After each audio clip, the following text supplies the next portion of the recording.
Welcome everyone. I warmly welcome you all under the implementation of Mission Karmyogi Sadhana Saptah. The subject is in the session is pension. We are confident that today's discussion will provide meaningful insights and practical solution to various financial and pension related issues. Here is with us Shri Neel Ratan Kumar, member of 6th State Finance Commission. Welcome sir. And the next panelist is Srimati Pratima Mishra, OSD, Directorate of Treasury, Uttar Pradesh. Welcome ma'am. As a curator, we have Srimati Sunanda Mishra, Assistant Director, IFMTR. With great enthusiasm, I welcome you all and invite our speaker to begin the session. Over to you. Mission Karmayogi साधना सप्ताह के अंतर्गत आज का हमारा जो podcast वित्तीय प्रबंध प्रशिक्षण शोध संस्थान में प्रसारित हो रहा है वो पेंशन के ऊपर है। इस समय हमारे पैनलिस्ट से आप लोग मिल ही चुके हैं, फिर भी एक बार मैं दोबारा से आपका इंट्रोडक्शन कराना चाहूँगी। श्री नील रतन कुमार सर सेवानिवृत्त विशेष सचिव है हमारी वित्त एवं लेखा सेवा से, और इस समय सर राज्य वित्त आयोग में एज अ मेंबर है। सर का बहुत ही अच्छा और लंबा टेन्योर वित्त सेवा में, और जो आज का हमारा टॉपिक है उसके सर विषय विशेषज्ञ हैं।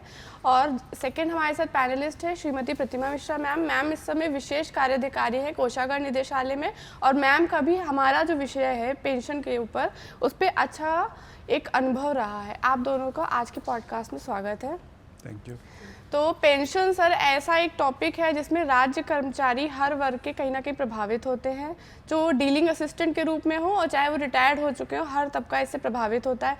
किसी को फाइल पुटअप करनी होती है और किसी की फाइल होती है ना, तो हम पेंशन के नियमों से कहीं ना कहीं परिचित ही हैं सब लोग। आज का हमारा जो विशेष आकर्षण रहेगा वो ये रहेगा जो इस समय रीसेंट डेवलपमेंट उत्तर प्रदेश राज्य ने अपने पेंशन सिस्टम पे किए हैं, जो कि पिछले काफ़ी सालों में आप सर थे भी तब विषय एज ए स्पेशल सेक्रेटरी, तो हम लोगों ने काफ़ी ट्रेमेंडस अमाउंट ऑफ चेंजेस देखे हैं, तो हम उन चेंजेस पे आज फोकस करना चाहेंगे। तो my first question is what are the new developments in the field of pension system in Uttar Pradesh, जो हम लोगों ने चेंजेस किए हैं सर। इसका मैं ओपन कर दूंगा in brief, and then of course जब डिटेलिंग की बात आएगी then Pratima will take over, okay, because she is the actual hands on person. देखिए आज से कुछ साल पहले ये पूरा जो पेंशन सैंक्शन का प्रोसेस था ये कम्प्लीटली मैनुअल हुआ करता था, जहाँ पेंशनर्स जो रिटायरी होते थे उनसे ये अपेक्षा की जाती थी कि वो अपने पेंशन फॉर्म्स भर के ऑफिस में देंगे, फिर वहाँ से फर्दर वो वेरीफाई होकर सर्विस बुक के साथ जाते थे पेंशन पीपीओ इशूइंग अथॉरिटी को,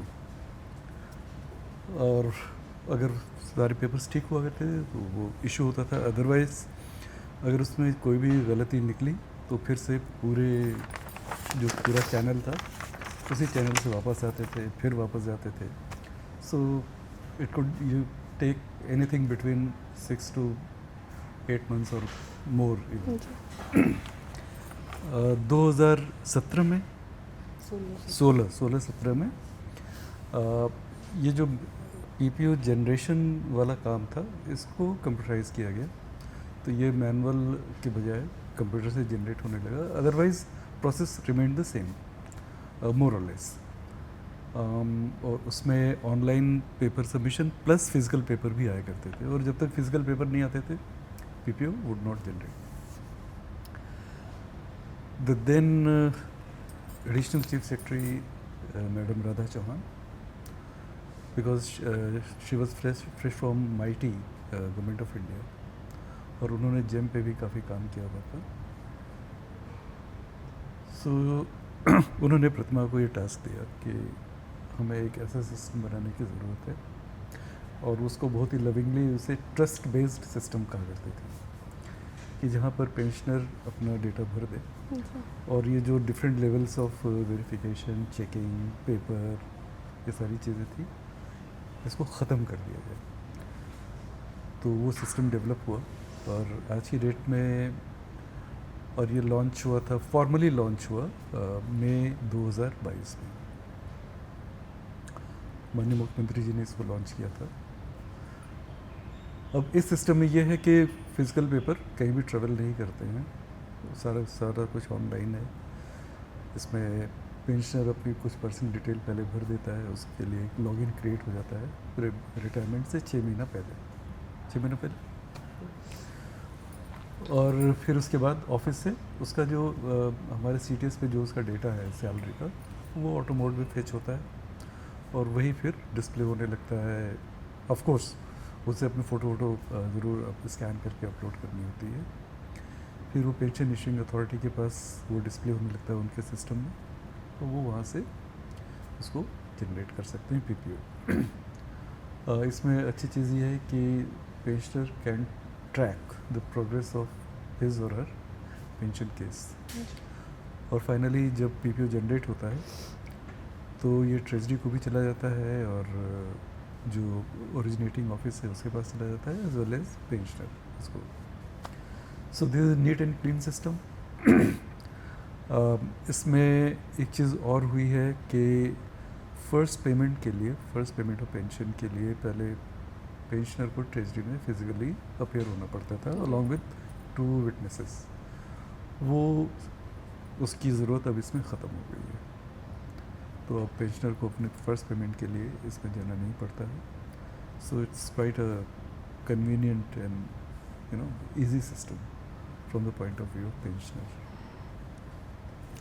सो बेसिकली आप जो बताना चाह रहे हैं कि हम लोगों ने जो चेंजेस किए हैं वो काफ़ी पेंशनर फ्रेंडली करने का प्रयास किया गया है।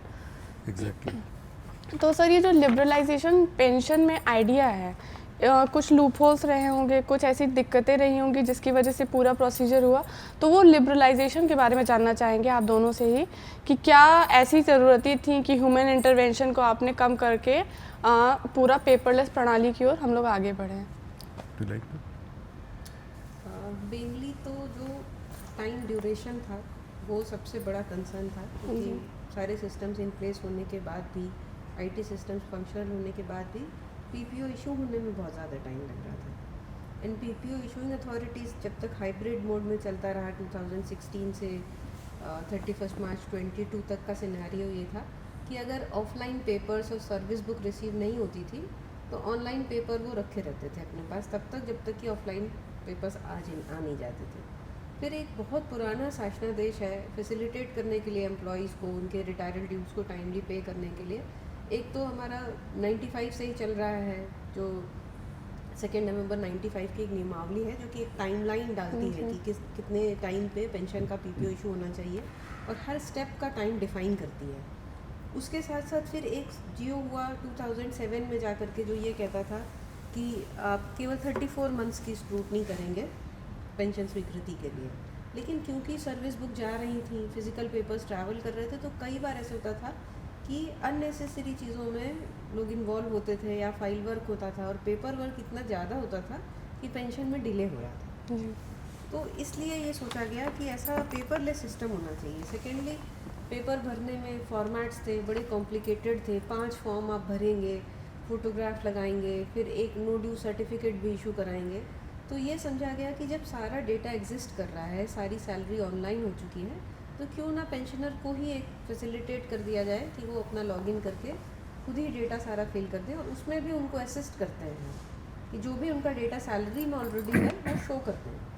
तो बेसिकली इसके पीछे वही था कि टाइमलाइंस को श्रिंक करना और एकदम टाइमली इशू ऑफ PPO हो, ताकि लोग आराम से अपना पेंशन का सैंक्शनिंग करा करके तब सेवानिवृत्त हो, ये ना टेंशन रहे कि हमारे अभी तक PPO इशू नहीं है। ओके, तो मैम आपने जैसे टाइमलाइन के बारे में जिक्र किया, तो स्पेसिफिकली जो क्या टाइमलाइंस हैं जिसके बारे में आप बताना चाहेंगे? इसमें जो नया पेपरलेस ई पेंशन सिस्टम है, इसमें जब लॉगिन एक बार क्रिएट हो जाता है पेंशनर का, तो 8 मंथ्स पहले जो DDO होता है उसको दिखाई देने लगता है उसके लॉगिन में कि हमारे ऑफिस में कितने ऐसे लोग हैं जो आने वाले 8 मंथ्स में रिटायर हो गए। उनको तुरंत उनका जनरेट करना होता है OTP से लॉगिन क्रेडेंशियल, ताकि वो पेंशनर जो है वो SMS के माध्यम से OTP जनरेट करके अपना पोर्टल पे लॉगिन कर सके। वहाँ हमने 2 ही मैंडेटरी फील्ड रखी हैं। एक तो पेंशनर का अपडेटेड मोबाइल नंबर जो वो करेंटली या फ्यूचर में यूज़ करेगा, एंड सेकेंडली है एक ईमेल ID जो कि मैंडेटरी नहीं होती है, लेकिन अगर पेंशनर प्रोवाइड कर ले तो उसको अपना PPO और ये सब चीज़ें ऑनलाइन मिल जाती हैं उस पर अपने ईमेल पे। तो उनका जब लॉगिन क्रिएट हो जाएगा तो पेंशनर के पास एवरी 15 डेज SMS जाना शुरू हो जाता है कि आपका लॉगिन क्रिएट हो चुका है बट आपने फॉर्म नहीं भरा है। तो टाइमलाइन इस तरह से है कि जिस दिन उनका हमने लॉगिन जनरेट कर दिया है विद इन 15 डेज उनको फॉर्म भर देना होता है। तो ये एक अलर्ट की व्यवस्था है। उसके बाद जो हमारा पेंशनर फॉर्म भरता है वो DDO ऑफिस में चला जाएगा डीलिंग असिस्टेंट के पास, उसके पास भी ऐसे 15 डेज़ का समय है। एंड DDO को with in 1 month of receipt of this online application वो केस फॉरवर्ड कर देना होता है PPO इशू अथॉरिटी को। तो इस तरह से टाइमलाइंस ऐसे बनाई गई हैं कि 3 महीना पहले रिटायरमेंट से आइडियली PPO इशू होकर के ट्रेजरी को एडवांस डेट का पहुंच चुका होता है, ताकि जब भुगतान होना हो तो उस समय ये ना हो कि नो ड्यू सर्टिफिकेट नहीं आया या PPO नहीं आया। तो इस तरह से टाइमलाइन बनाई गई है कि अगर डिले भी होता है किसी भी लेवल पे 15 डेज 20 डेज किसी वजह से डिले होता है तो भी well in advance PPO issue हो जाए रिटायरमेंट से पहले। ओके, इसके बाद मेरा नेक्स्ट क्वेश्चन है आप दोनों से कि जो स्टेक होल्डर्स हैं, है ना, जो पूरी पेंशन की प्रणाली में एक पेंशनर से शुरुआत होती है, ई-पेंशन की हम बात करें, और ख़त्म होता है ट्रेजरी में पेंशन फाइनली पेमेंट के दौरान, तो जो स्टेक होल्डर है सबकी क्या क्या पेंशन निदेशालय है, आपका जो कार्यालयाध्यक्ष विभागाध्यक्ष का ऑफिस होता है उनका रोल होता है, तो लोगों को स्पेशली एक बारे में कन्फ्यूजन भी होता है कि पेंशन फॉरवर्डिंग अथॉरिटी और पेंशन सैंक्शनिंग अथॉरिटी के बारे में भी क्लैरिटी नहीं है। तो मैं स्टेक होल्डर के बारे में आप दोनों से जानना चाहूँगी। देखिए, पेंशन सैंक्शनिंग अथॉरिटी तो अपॉइंटिंग अथॉरिटी जो है वो होती है, और जो हमारे डायरेक्टर पेंशन है या जो हमारे डिविजनल ऑफिसर्स हैं एडिशनल डायरेक्टर्स, वो सिर्फ PPO इशूइंग अथॉरिटी होते हैं। उनका काम ये होता है कि जो डेटा उनके पास आया उसको एग्जामिन कर लें, उसके मुताबिक कैलकुलेशन सही है तो वो इसको इश्यू कर देते हैं। So far as sanctioning is concern, वो जैसा कि CSR में प्रोवाइडेड है, appointing authority is the sanctioning authority of pension. और स्टेक होल्डर्स इसमें ऑफ कोर्स पेंशनर से हम शुरू करते हैं, जो रिटायरी है वो है, हेड ऑफ ऑफिस है या हेड ऑफ डिपार्टमेंट है, वट एवर द केस, और उसके बाद PPO issuing authority, so end of course lastly treasury officer. तो सर मेरा नेक्स्ट क्वेश्चन है डिजिटल लाइफ सर्टिफिकेट के बारे में, है ना। हमने पेंशन की प्रक्रिया को पेपरलेस बनाया, लेकिन जो हर साल आफ्टर ईयर जब पेंशनर को जाना पड़ता है फिजिकल वेरिफिकेशन के लिए ट्रेजरी में, बिना जिसकी पेंशन रोक दी जाती है ना, नियम के अनुसार, तो उसके बारे में जानना चाहेंगे कि डिजिटल लाइफ सर्टिफिकेट की प्रक्रिया क्या है और डिजिटल लाइफ सर्टिफिकेट एक्चुअली में है क्या। डिजिटल लाइफ सर्टिफिकेट यूपी में 2016 में हम लोगों ने इंटीग्रेशन किया था भारत सरकार के जीवन प्रमाण पोर्टल से, और तभी से लागू है।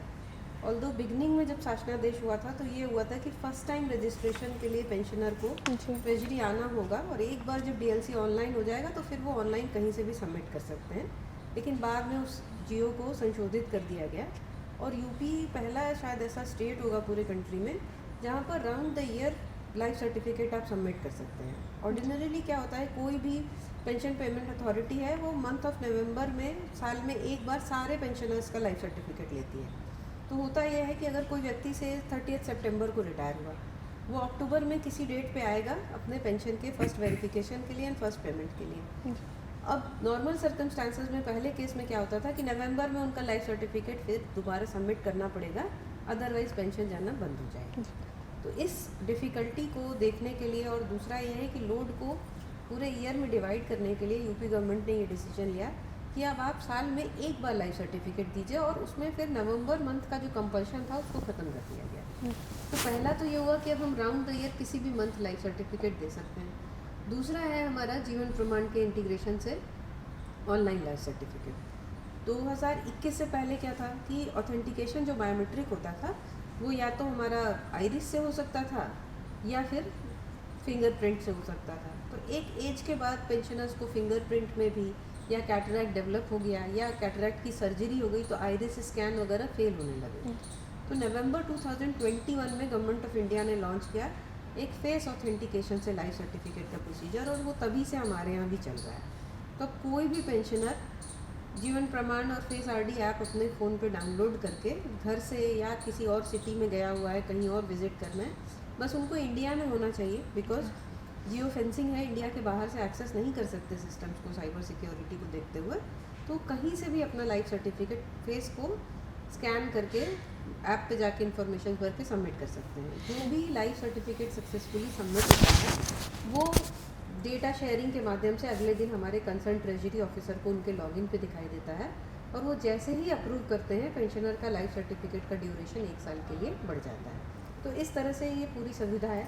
अगर घर पे नहीं कर पा रहे हैं, कोई समस्या है, तो एक हमारा होता है बैंक का डोर स्टेप सर्विस, वो आप अप्लाई कर सकते हैं। उनका एजेंट आएगा, एक नॉमिनल सा फ़ी चार्ज करते हैं वो, और आपका वो डीएलसी जनरेट करके चले जाएंगे। या इसी तरह से पोस्ट इन्फो ऐप है, तो हम पोस्ट ऑफिस से भी किसी को बुला सकते हैं घर पे, जो आकर के लाइफ सर्टिफिकेट यहाँ से कलेक्ट करके ले जाएगा, मतलब डिजिटली जनरेट कर देगा और आपको उसका प्रमाण आईडी नोट करा देगा।